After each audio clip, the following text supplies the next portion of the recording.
একটি অপতথ্য বা তথ্যের বিকৃতি পুরো দেশকে অস্থির করে ফেলতে পারে, বিভেদ তৈরি করতে পারে মানুষে।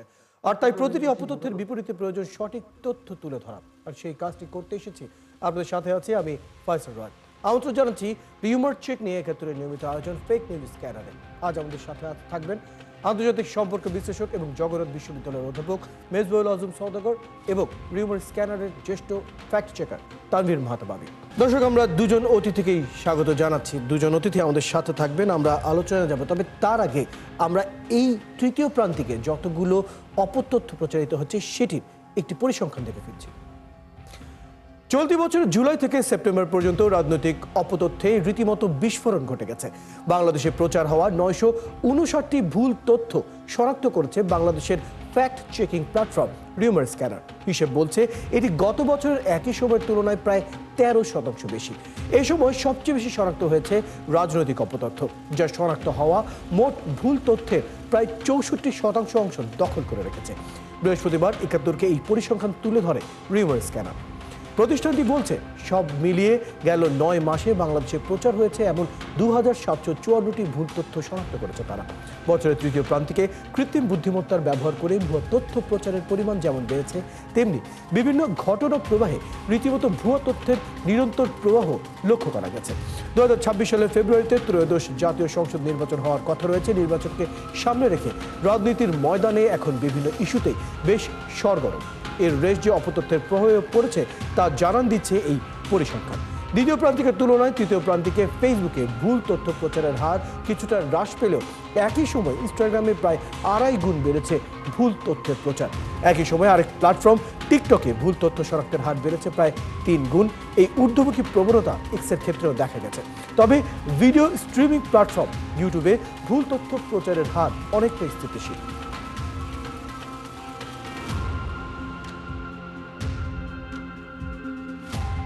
দর্শক, আমরা আগেই জানিয়েছিলাম আজ আমাদের সাথে আছেন আন্তর্জাতিক সম্পর্ক বিশ্লেষক এবং জগন্নাথ বিশ্ববিদ্যালয়ের অধ্যাপক মেজবাউল আজম সওদাগর এবং রিউমার স্ক্যানারের জ্যেষ্ঠ ফ্যাক্ট চেকার তানভীর মাহতাবাবী। আমরা সরাসরি তার সাথে যুক্ত হচ্ছি।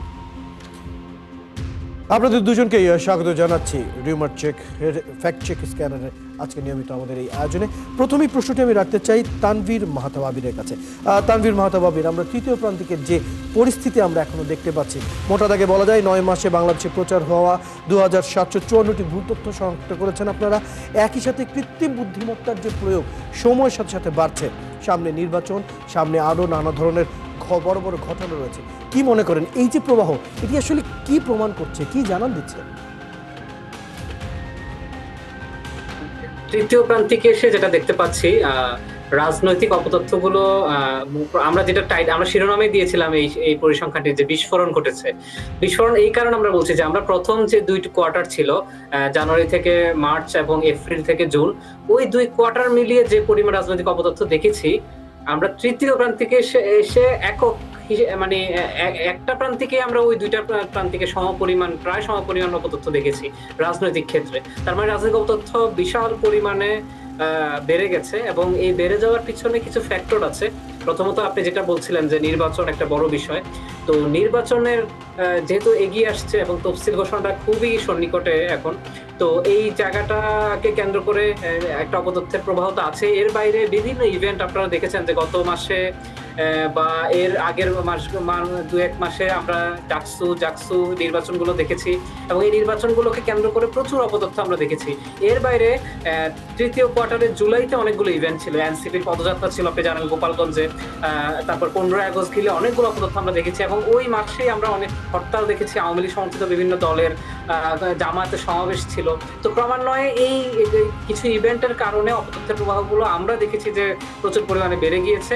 এর বাইরে আরেকটা বিষয় হচ্ছে এআই এর ব্যবহার, যেটা আমরা এবং নির্বাচন কমিশন বলে আসছে যে এটা একটা আশঙ্কার বিষয় হয়ে দাঁড়াবে নির্বাচনের সময়, যেটার একটা ছাপ দেখা গেছে তৃতীয় কোয়ার্টারেও, যে এআই এর ব্যবহার করে ভুয়া ছবি, ভুয়া ভিডিও, যেগুলোর মাধ্যমে হচ্ছে এক পক্ষ, রাজনৈতিক একটি পক্ষ আরেকটি পক্ষকে দোষারোপ করছে, সমালোচনা করছে, এই ধরনের ভিডিওগুলো আমরা দেখছি। এবং তৃতীয় কোয়ার্টারে এই বিষয়গুলোর কারণে আসলে অপতথ্যের প্রভাবগুলো বেড়ে গিয়েছে। তা আমরা যেটা আশা করছি যে শেষ যে কোয়ার্টার এখন যেটা শুরু হয়েছে, চতুর্থ কোয়ার্টার, এই কোয়ার্টারে তফসিল আছে এবং রাজনৈতিক আজকে জুলাই সনদ স্বাক্ষর হয়েছে। এই ধরনের কিছু ইভেন্ট সামনের দিকেও আরো আসবে, যেগুলোতে আমরা মনে করছি যে অপতথ্যের প্রভাবগুলো আরো কয়েক গুণ বেড়ে যাবে। তানভীর, এই সাম্প্রতিক সময়গুলোতে তো আরও নানা ধরনের অপতথ্যের ব্যাপার নিয়ে আমাদের যাচাই বাছাই করতে হবে, সেই বিষয়টি নিয়ে আপনার কাছে আমরা প্রশ্ন রাখবো। তবে তার আগে আমরা আমাদের আরেকজন অতিথি তার সাথে একটু আলাপ করে ফিরতে চাই। মেজবাউল আজম, আপনাকে স্বাগত জানাচ্ছি। আপনি শুনছিলেন তানভীর মাহতাব আবিরের কাছ থেকে আমরা এবারকার তৃতীয় প্রান্তিকের যত ধরনের অপপ্রচার অথবা গুজব যতগুলো বেরিয়েছে সেই বিষয়টি নিয়ে আমরা কথা বলছিলাম।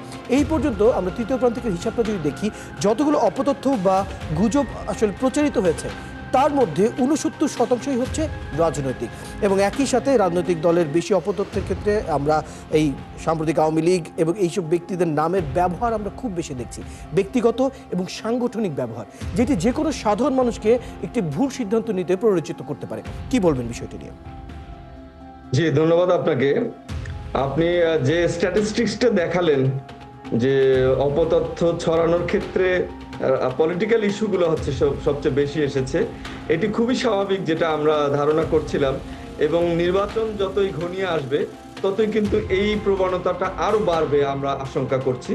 তো এখন এই জায়গাটা আপনাকে অ্যাড্রেস করতে হবে, খুব কৌশলের সাথে অ্যাড্রেস করতে হবে। কৌশল বলতে বোঝাচ্ছি, দেখুন, সোসাইটি এবং সময়ের বিবর্তনের সাথে সাথে কিন্তু আমাদের নতুন নতুন চ্যালেঞ্জ তৈরি হয়, কতগুলো নতুন নতুন প্রবলেম আসে।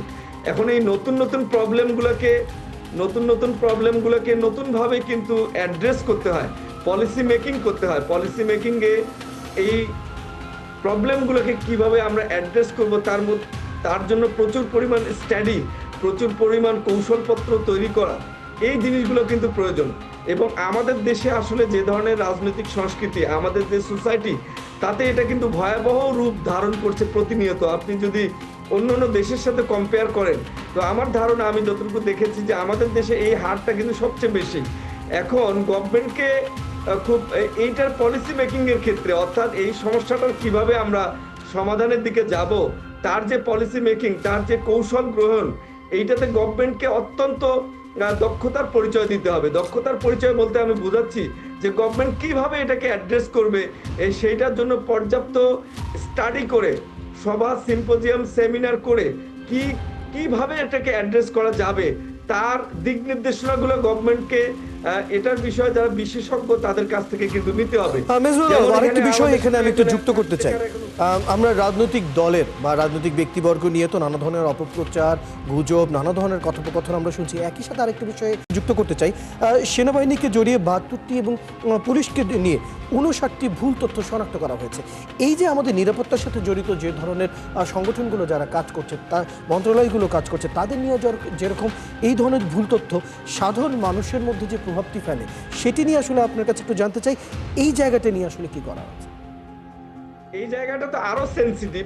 স্বাভাবিকভাবে অপতথ্য ছড়ানোর ক্ষেত্রে সোসাইটিতে যে আমাদের যে ইম্প্যাক্টটা পড়ে, তার চেয়ে অনেক বেশি সেন্সিটিভ, আপনি যেই কথাটি এখানে বললেন। এখন এটার জন্য করণীয় হচ্ছে, দেখুন, আমাদের মতো দেশে প্রথম আগে আপনাকে এটার জন্য এমন একটা ব্যবস্থা, এমন একটা টেকনিক আপনাকে অবলম্বন করতে হবে, যাতে মানে অপতথ্যটা ছড়ানোর সাথে সাথে এটা গুরুত্বহীন হয়ে যায়। এটাকে গুরুত্বহীন আমরা করব কিভাবে? একে ফ্যাক্ট চেকার এবং গভর্নমেন্টের মধ্যে একটা কোলাবোরেশন কিন্তু এই মুহূর্তে খুব জরুরি হয়ে পড়েছে। মানে অনেকগুলো ফ্যাক্ট চেকার প্রতিষ্ঠান আমাদের দেশে আছে, তাদের সাথে গভর্নমেন্টের একটা পার্টনারশিপ, একটা যৌথ আয়োজন, একটা যৌথ কর্মযজ্ঞ প্রয়োজন, যেখানে কোনো একটা তথ্য, অপতথ্য ছড়ানোর সাথে সাথে সেই ফ্যাক্ট চেকার প্রতিষ্ঠান এবং গভর্নমেন্টের সহায়তায় যেন এটাকে যাতে সাধারণ মানুষকে অনেকটা নিশ্চিত করা যায় যে তথ্যটি সে জানলো সেটি কতটুকু ঠিক বা বেঠিক, সেটি নির্ধারণ করার জন্য বা বলে দেওয়ার জন্য, কনফার্ম করার জন্য একটি নির্দিষ্ট আমাদের একটি জায়গা দরকার আছে। এই বিষয়গুলো নিয়ে আমরা একটু আলোচনা চালিয়ে যাব। এই মুহূর্তে আমাদের একটি বিরতির সময় হচ্ছে, বিরতির পর আবার আপনাদের কাছে আমরা ফিরছি। দর্শক, আমাদের দুজন অতিথি আমাদের সাথে থাকবেন। এই মুহূর্তে আমাদের একটি বিরতি নেওয়ার সময় হচ্ছে, বিরতির পর আবার ফিরছি। সঙ্গে থাকুন। দর্শক, আপনারা আছেন ফ্যাক্ট চেক নিয়ে একাত্তরের নিয়মিত আয়োজন ফেক নিউজ স্ক্যানারে। আমাদের সাথে আমাদের দুজন অতিথি আমাদের সাথে যুক্ত আছেন। আন্তর্জাতিক সম্পর্ক বিশ্লেষক মেজবাউল আলম সওদাগর এবং রিউমার স্ক্যানারের জ্যেষ্ঠ ফ্যাক্ট চেকার তানভীর মাহতাব আবির। ফিরছি তাদের কাছে।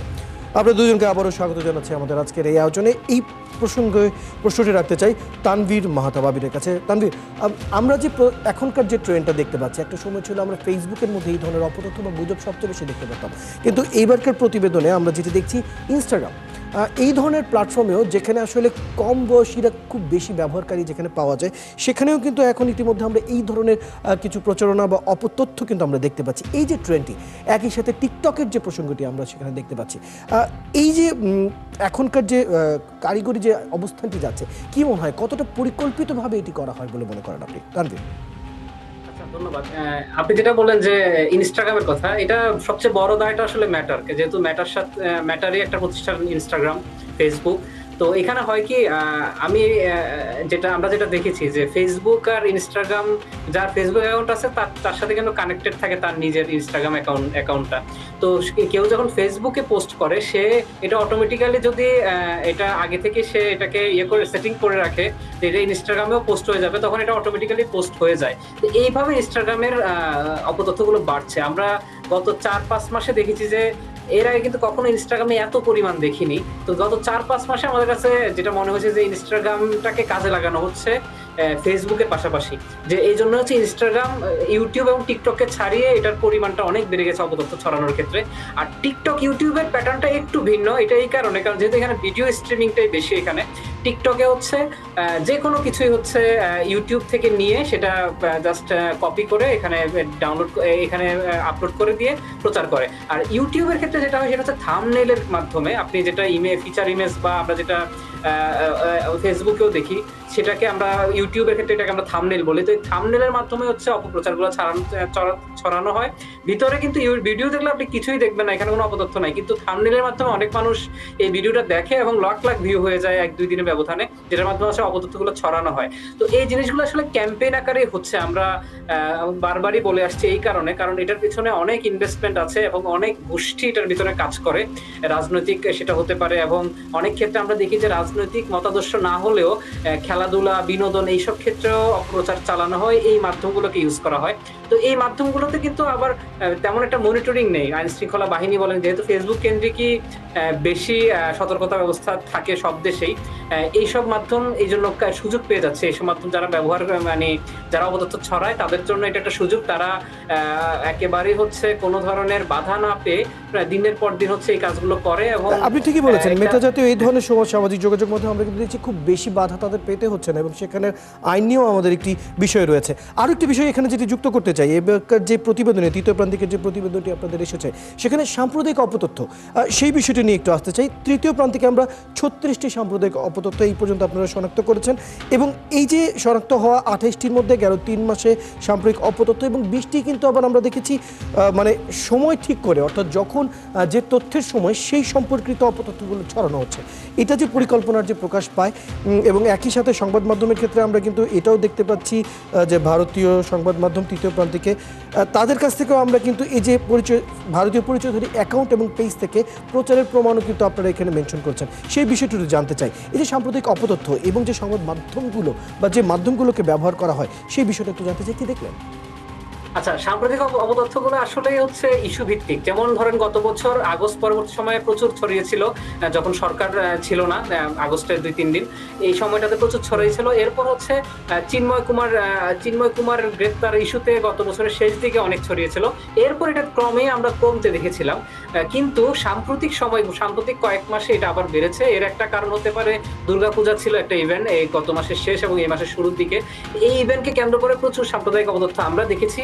এটা কিন্তু কখনোই বন্ধ হয় না, কখনো বাড়ে কখনো কমে, এবং এটাতে প্রভাবক হিসেবে কাজ করে ভারতীয় মিডিয়া। এটা আমরা সবসময় জোর দিয়ে বলি যে ভারতীয় মিডিয়া জেনে শুনে অপতথ্য ছড়াচ্ছে, এবং কখনো কখনো এটা এমন মনে হয় যে তারা বাংলাদেশের মানুষকে উস্কে দেওয়ার জন্য বা বাংলাদেশ সরকারের কে অস্থিতিশীল অবস্থায় দেখানোর জন্য এই ধরনের অপতথ্যগুলো ছড়ায়।